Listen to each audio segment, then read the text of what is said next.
উপকূলীয় জেলা পটুয়াখালীতেও বৃষ্টিপাত হচ্ছে। সেখানকার খবর নিয়ে যোগ দিচ্ছেন সহকর্মী মোহাম্মদ ইমরান।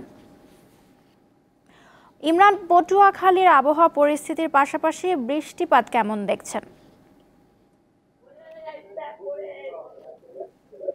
নওশিন, আপনাকে ধন্যবাদ।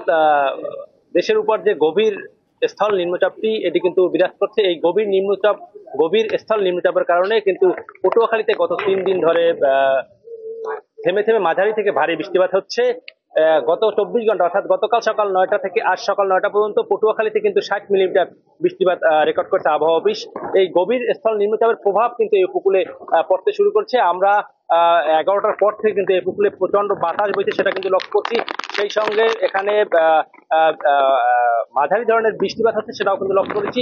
বৃষ্টির সঙ্গে বাতাস, যার কারণে মানুষ এক ধরনের ভোগান্তিতে পড়েছে। সকাল থেকে যে সকল নিম্ন আয়ের খেটে খাওয়া মানুষ রয়েছে তাদের কিন্তু বাজারগুলোতে আমরা উপস্থিতি অনেকটা কম লক্ষ্য করেছি।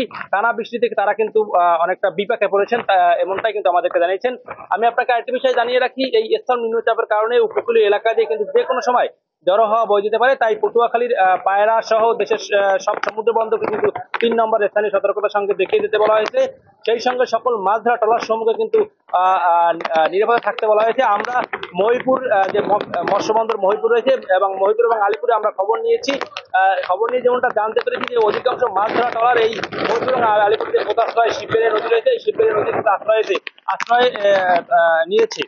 দীর্ঘদিন ধরে মাছ ধরা যে সকল জেলেরা রয়েছে তারা মাছ ধরতে না পেরে তারাও কিন্তু অনেকটা বিপাকে পড়েছেন। আমি আপনাকে আরেকটি বিষয় জানিয়ে রাখি, টানা বৃষ্টিতে কিন্তু পটুয়াখালী শহর সহ বিভিন্ন যে গ্রামাঞ্চল রয়েছে এই সকল গ্রামাঞ্চলে কিন্তু বিভিন্ন স্থানে অনেকটা জলাবদ্ধতার সৃষ্টি হয়েছে।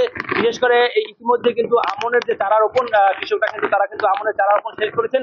এই সকল ক্ষেতও কিন্তু এখনো পানিতে নিমজ্জিত রয়েছে। তো এই বৃষ্টির ধারা অব্যাহত থাকলে কৃষকরা কিন্তু বড় ধরনের ক্ষতির মুখে পড়বেন। তো আসলে আমার কাছে পটুয়াখালী থেকে এই ছিল সর্বশেষ।